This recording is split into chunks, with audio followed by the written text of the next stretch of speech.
Actually, I never set my goal that far away. I only set my Claudia Schiffer. Derrière son regard glacial et ses milliers de couvertures de magazines, se cache une histoire faite de triomphes et de menaces. Car si le monde entier l'a admirée comme l'icône des années 90, la star a aussi connu l'ombre la plus inquiétante de la célébrité.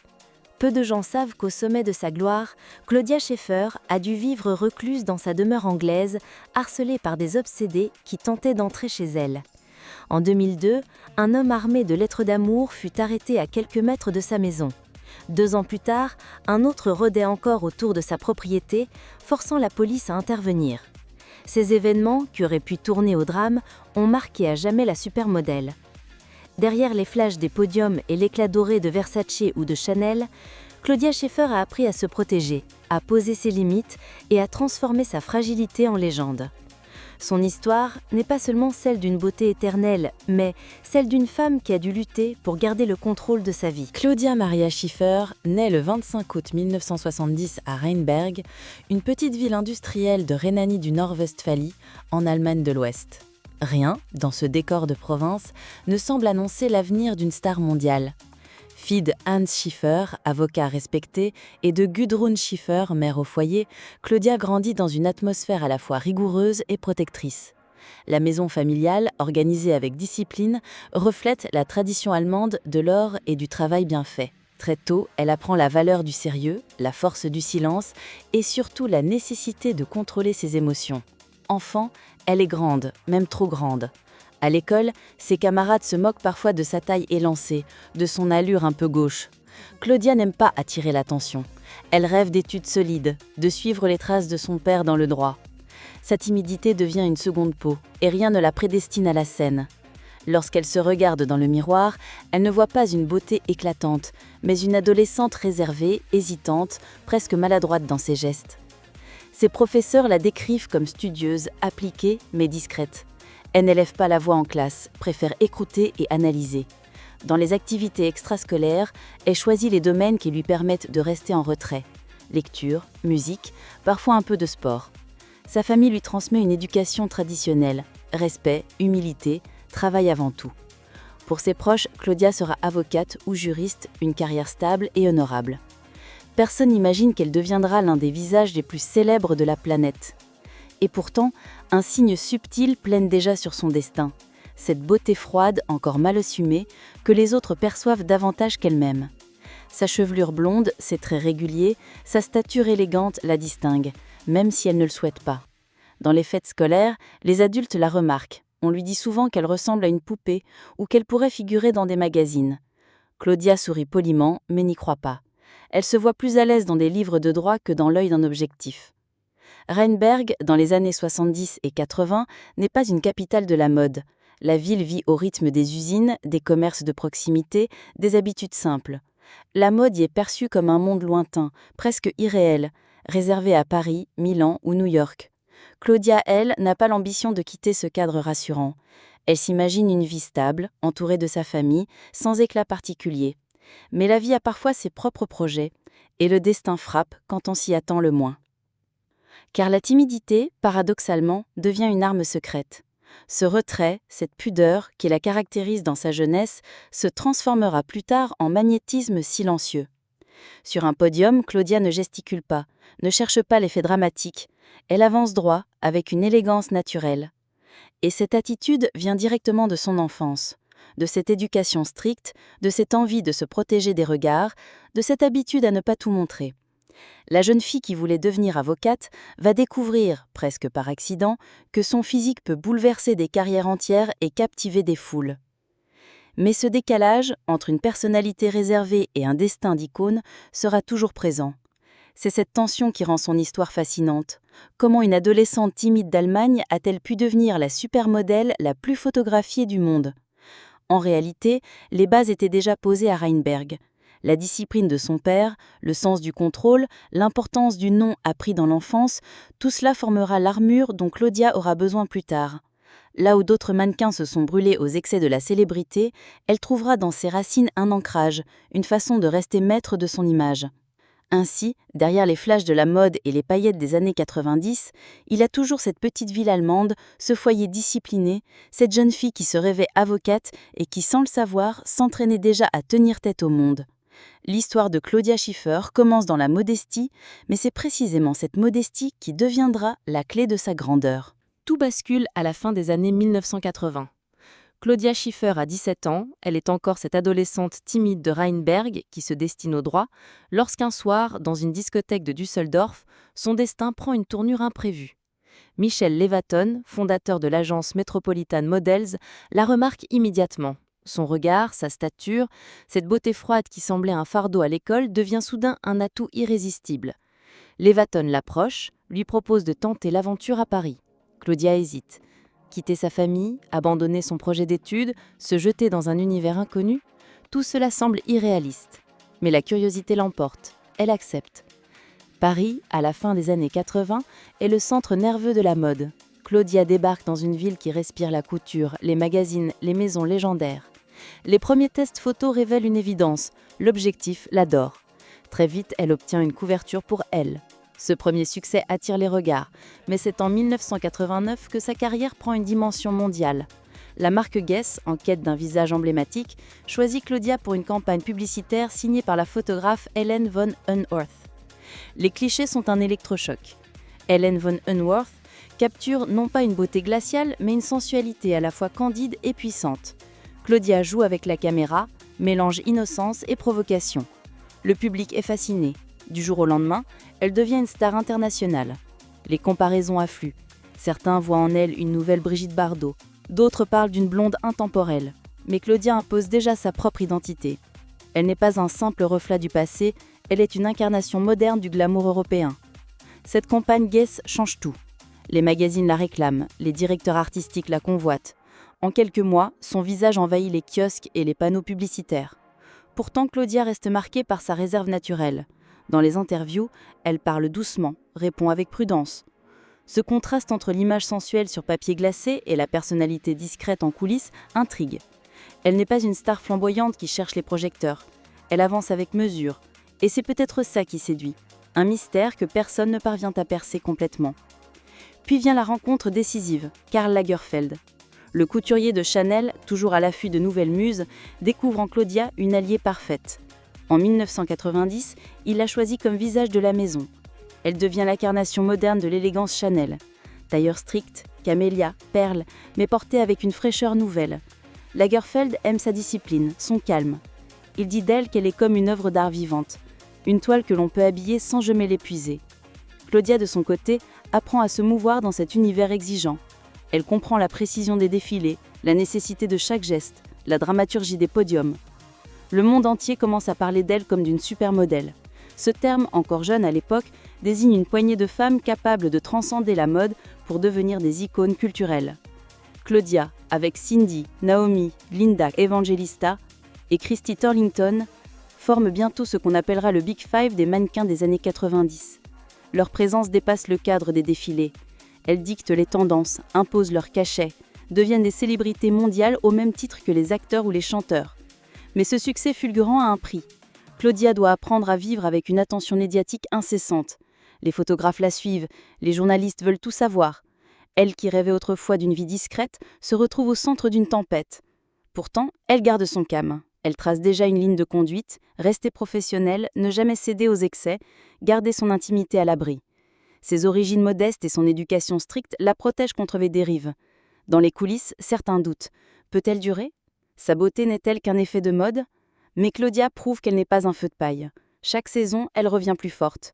Elle diversifie ses collaborations, Chanel, Versace, Valentino, Dolce & Gabbana, toutes les grandes maisons la veulent. Elle devient aussi une figure incontournable des magazines, Vogue, Harper's Bazaar, Cosmopolitan, Elle. Le nombre de ses couvertures explose jusqu'à battre des records mondiaux. La jeune fille timide de Rheinberg est devenue une icône planétaire. Mais ce qui frappe, c'est qu'elle ne change pas vraiment de caractère. Dans les coulisses, Claudia reste réservée, polie, presque effacée. Elle ne cherche pas les scandales, ne se perd pas dans les excès. Son ambition n'est pas de choquer, mais de durer. Et c'est peut-être là que réside son génie. Comprendre que dans une industrie avide de nouveautés, la véritable force est la constance. À la fin des années 80 et au tout début des années 90, Claudia Schiffer a conquis le monde de la mode en quelques saisons. Mais son ascension n'est pas seulement une success story de beauté. C'est l'histoire d'une personnalité qui, malgré la timidité, malgré le doute, a su transformer une rencontre fortuite en carrière historique. Derrière le flash des photographes, il reste toujours cette idée. Si Michelle Levaton n'avait croisé son chemin, le monde n'aurait peut-être jamais connu l'une des plus grandes supermodèles de tous les temps. Tout bascule à la fin des années 1980. Claudia Schiffer a 17 ans, elle est encore cette adolescente timide de Rheinberg qui se destine au droit, lorsqu'un soir, dans une discothèque de Düsseldorf, son destin prend une tournure imprévue. Michel Levaton, fondateur de l'agence Metropolitan Models, la remarque immédiatement. Son regard, sa stature, cette beauté froide qui semblait un fardeau à l'école, devient soudain un atout irrésistible. Levaton l'approche, lui propose de tenter l'aventure à Paris. Claudia hésite. Quitter sa famille, abandonner son projet d'études, se jeter dans un univers inconnu, tout cela semble irréaliste. Mais la curiosité l'emporte, elle accepte. Paris, à la fin des années 80, est le centre nerveux de la mode. Claudia débarque dans une ville qui respire la couture, les magazines, les maisons légendaires. Les premiers tests photos révèlent une évidence, l'objectif l'adore. Très vite, elle obtient une couverture pour Elle. Ce premier succès attire les regards, mais c'est en 1989 que sa carrière prend une dimension mondiale. La marque Guess, en quête d'un visage emblématique, choisit Claudia pour une campagne publicitaire signée par la photographe Helen von Inwerf. Les clichés sont un électrochoc. Helen von Inwerf capture non pas une beauté glaciale, mais une sensualité à la fois candide et puissante. Claudia joue avec la caméra, mélange innocence et provocation. Le public est fasciné. Du jour au lendemain, elle devient une star internationale. Les comparaisons affluent. Certains voient en elle une nouvelle Brigitte Bardot, d'autres parlent d'une blonde intemporelle. Mais Claudia impose déjà sa propre identité. Elle n'est pas un simple reflet du passé. Elle est une incarnation moderne du glamour européen. Cette campagne Guess change tout. Les magazines la réclament, les directeurs artistiques la convoitent. En quelques mois, son visage envahit les kiosques et les panneaux publicitaires. Pourtant, Claudia reste marquée par sa réserve naturelle. Dans les interviews, elle parle doucement, répond avec prudence. Ce contraste entre l'image sensuelle sur papier glacé et la personnalité discrète en coulisses intrigue. Elle n'est pas une star flamboyante qui cherche les projecteurs, elle avance avec mesure. Et c'est peut-être ce qui séduit, un mystère que personne ne parvient à percer complètement. Puis vient la rencontre décisive, Karl Lagerfeld. Le couturier de Chanel, toujours à l'affût de nouvelles muses, découvre en Claudia une alliée parfaite. En 1990, il la choisit comme visage de la maison. Elle devient l'incarnation moderne de l'élégance Chanel. Tailleur strict, camélia, perle, mais portée avec une fraîcheur nouvelle. Lagerfeld aime sa discipline, son calme. Il dit d'elle qu'elle est comme une œuvre d'art vivante, une toile que l'on peut habiller sans jamais l'épuiser. Claudia, de son côté, apprend à se mouvoir dans cet univers exigeant. Elle comprend la précision des défilés, la nécessité de chaque geste, la dramaturgie des podiums. Le monde entier commence à parler d'elle comme d'une supermodèle. Ce terme, encore jeune à l'époque, désigne une poignée de femmes capables de transcender la mode pour devenir des icônes culturelles. Claudia, avec Cindy, Naomi, Linda Evangelista et Christy Turlington, forment bientôt ce qu'on appellera le Big Five des mannequins des années 90. Leur présence dépasse le cadre des défilés, elles dictent les tendances, imposent leur cachet, deviennent des célébrités mondiales au même titre que les acteurs ou les chanteurs. Mais ce succès fulgurant a un prix. Claudia doit apprendre à vivre avec une attention médiatique incessante. Les photographes la suivent, les journalistes veulent tout savoir. Elle, qui rêvait autrefois d'une vie discrète, se retrouve au centre d'une tempête. Pourtant, elle garde son calme. Elle trace déjà une ligne de conduite, rester professionnelle, ne jamais céder aux excès, garder son intimité à l'abri. Ses origines modestes et son éducation stricte la protègent contre les dérives. Dans les coulisses, certains doutent. Peut-elle durer ? Sa beauté n'est-elle pas qu'un effet de mode ? Mais Claudia prouve qu'elle n'est pas un feu de paille. Chaque saison, elle revient plus forte. Elle diversifie ses collaborations. Chanel, Versace, Valentino, Dolce & Gabbana, toutes les grandes maisons la veulent. Elle devient aussi une figure incontournable des magazines. Vogue, Harper's Bazaar, Cosmopolitan, Elle. Le nombre de ses couvertures explose jusqu'à battre des records mondiaux.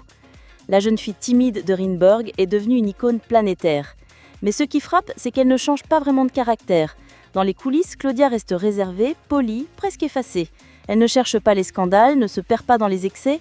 Son ambition n'est pas de choquer, mais de durer. Et c'est peut-être là que réside son génie. Comprendre que dans une industrie avide de nouveautés, la véritable force est la constance. À la fin des années 80 et au tout début des années 90, Claudia Schiffer a conquis le monde de la mode en quelques saisons. Mais son ascension n'est pas seulement une success story de beauté, c'est l'histoire d'une personnalité qui, malgré la timidité, malgré le doute, a su transformer une rencontre fortuite en carrière historique. Derrière le flash des photographes, il reste toujours cette idée. Si Michelle Levaton n'allait pas croiser son chemin, le monde n'aurait peut-être jamais connu l'une des plus grandes supermodèles de tous les temps. Ainsi, au milieu des années 90, Claudia Schiffer est au sommet d'un empire qu'elle a contribué à bâtir. Elle est partout et paradoxalement, ce partout ne dilue pas son aura, mais la renforce. Chaque apparition confirme l'évidence, la mode a trouvé son visage. L'apogée des années 90 aurait pu engloutir Claudia Schiffer. Le succès, l'argent, les sollicitations permanentes, tout poussait à la surexposition. Mais là où beaucoup de supermodèles se laissaient happer par la machine médiatique, Claudia trace une frontière invisible qu'elle ne laisse jamais franchir. Dès le début, elle comprend que la célébrité est un jeu dangereux. Chaque couverture, chaque contrat, chaque apparition publique peut nourrir l'obsession, créer une image qui finit par échapper à son propriétaire. Claudia refuse cela. Elle décide que son image lui appartient. Cette conviction devient son arme la plus puissante. Elle accepte les campagnes qui la séduisent, mais dit non à celles qui lui paraissent vulgaires ou trop intrusives. Elle choisit ce défilé, sélectionne ses collaborations, impose ses conditions. Dans une industrie qui exige soumission et disponibilité totale, cette attitude relève presque de la rébellion. Ces refus ne sont pas seulement esthétiques, ils sont éthiques. Claudia se bat pour que ses photos ne soient pas détournées, pour que son nom ne soit pas exploité sans son accord. Lorsque des magazines People inventent des histoires, elle n'hésite pas à porter plainte. Elle gagne plusieurs procès, prouvant que la célébrité n'annule pas le droit à la dignité. Ces victoires juridiques marquent un tournant. Elles rappellent à l'industrie que même les supermodèles ont des limites. Dans les coulisses, c'est que l'aigle la respecte pour cette fermeté. Elle n'élève pas la voix, mais son nom a du poids. Les agences savent qu'il est inutile d'insister lorsqu'elle refuse un projet. Cette intransigeance construit sa réputation. Claudia n'est pas une star capricieuse, elle est une professionnelle qui connaît sa valeur. Là où certaines mannequins craignent de perdre un contrat, elle assume le risque. Ce courage renforce son aura. Paradoxalement, plus elle dit non, plus elle devient désirable. Cette stratégie a un coût. Certains la trouvent froide, distante, peu accessible. Mais Claudia préfère cette image glacée à l'exposition incontrôlée. Elle cultive le mystère. Elle ne s'affiche pas dans les soirées mondaines à outrance, ne cherche pas à alimenter les scandales. Ses interviews sont rares, ses confidences mesurées. Elle protège son cercle privé avec acharnement. Les tabloïds s'irritent de ne rien pouvoir exploiter. Mais c'est précisément ce silence qui nourrit sa légende. Claudia Schiffer devient ainsi une pionnière d'une nouvelle approche de la célébrité. Maîtriser son image au lieu de se laisser consommer par elle. Dans les années 90, cette attitude surprend. Aujourd'hui, elle paraît visionnaire. À l'heure des réseaux sociaux où chaque personnalité publique lutte pour contrôler ses photos, ses propos, son intimité, Claudia avait déjà compris que l'image est un capital fragile qu'il faut défendre avec la même rigueur qu'une marque. Ces refus ne traduisent pas un désintérêt pour son métier, mais une vision lucide de ses dangers. Elle sait que la mode peut idolâtrer un jour et oublier le lendemain. En fixant ses propres limites, elle s'assure de ne pas se dissoudre dans ce cycle cruel. Elle préfère la rareté à l'usure, le silence au vacarme. Cette stratégie porte ses fruits. 30 ans après, son nom résonne encore comme celui d'une légende intacte. Au fond, Claudia Schiffer a inventé une forme d'élégance qui dépasse la mode, celle de dire non. Dans un univers où la tentation est de tout accepter pour exister, elle choisit l'inverse. Elle prouve qu'on peut être une star mondiale en restant fidèle à soi-même, en défendant son intimité comme un trésor. C'est cette fidélité, plus encore que sa beauté, qui fait d'elle une icône durable. Au sommet de sa gloire, Claudia Schiffer aurait pu céder à la frénésie médiatique qui engloutissait les supermodèles des années 90. Mais très tôt, elle comprend un principe essentiel. Son image lui appartient et personne ne doit en disposer à sa place. Là où d'autres acceptent tout pour rester visible, elle trace une frontière nette. Claudia choisit ses campagnes avec soin, refuse les projets trop vulgaires ou intrusifs, sélectionne ses défilés. Dans un monde où l'on attendait des mannequins et disponibilité totale, elle impose le luxe le plus rare, celui du non. Cette rigueur surprend, parfois irrite, mais forge son respect. Les créateurs et les agences savent qu'elle n'est pas une figure interchangeable. Elle devient une professionnelle qui décide et non une muse docile. Les médias people, eux, tentent de briser cette armure. Ils inventent des histoires, s'infiltrent dans sa vie privée. Claudia réagit avec fermeté. Procès, condamnation, victoire juridique. Elle rappelle que la célébrité n'efface pas les droits fondamentaux. Chaque action judiciaire devient une démonstration. Même une star peut défendre son intimité et gagner. Ce contrôle permanent nourrit une réputation ambivalente. Certains la trouvent froide, distante, trop calculatrice. Mais ce mystère est aussi son arme. Là où d'autres brûlent dans les excès, Claudia cultive la rareté. Ses interviews sont rares, ses confidences mesurées. Elle ne donne que ce qu'elle veut donner. Résultat, son aura ne s'affaiblit pas, elle s'amplifie. Visionnaire, Claudia Schiffer pratique avant l'heure ce que les célébrités d'aujourd'hui tentent de faire avec les réseaux sociaux, gérer leur image comme une marque. Sa stratégie de refus, loin d'être une faiblesse, devient son élégance ultime. Dans un univers où tout est spectacle, elle prouve qu'on peut régner en gardant le silence. Avec Claudia Schiffer, et la mode n'a jamais eu affaire à une simple beauté de passage. Son héritage dépasse les podiums et les campagnes publicitaires. Ce qu'elle a laissé, c'est une leçon. Savoir durer en maîtrisant son image. Alors que beaucoup de mannequins des années 90 ont vu leur éclat s'estomper, Claudia a transformé ses absences en force. Chaque retour devient un événement, chaque apparition une réaffirmation de son statut d'icône. En 2017, lorsqu'elle foule le podium Versace en robe lamée or, aux côtés de ses consoeurs mythiques, le monde redécouvre intact son aura. Ce n'est pas un simple hommage nostalgique, mais une démonstration. La légende est toujours vivante. 4 ans plus tard, elle surprend encore en endossant le rôle de commissaire d'exposition avec Captivate à Düsseldorf. Cette rétrospective sur les années 90, qu'elle a elle-même pensée et organisée, n'est pas un regard extérieur sur une époque. C'est l'œuvre d'une protagoniste qui décide de raconter sa propre histoire, de fixer elle-même le récit de sa décennie. Claudia Schiffer devient alors non seulement modèle, mais aussi gardienne de la mémoire de son temps. Elle redonne aux supermodèles leur place dans l'histoire culturelle, non pas comme des objets de mode, mais comme des symboles d'une époque où les mannequins dictaient les règles. Elle rappelle au monde que la mode est plus qu'un commerce, c'est un langage, une mémoire collective, un miroir des sociétés. Son héritage est double, celui d'une image éternelle, mais aussi d'une discipline implacable. Elle prouve qu'on peut être désiré par tous sans jamais se livrer totalement, qu'on peut incarner le rêve tout en protégeant sa réalité. Claudia Schiffer a inventé une manière rare d'être célèbre, en choisissant ses apparitions, en cultivant le silence, en laissant au public le soin de rêver. Aujourd'hui encore, son nom évoque l'élégance, la rigueur, la perfection. Mais au-delà de la mode, il résonne comme un rappel. La véritable puissance d'une icône n'est pas d'être partout, mais de rester inoubliable.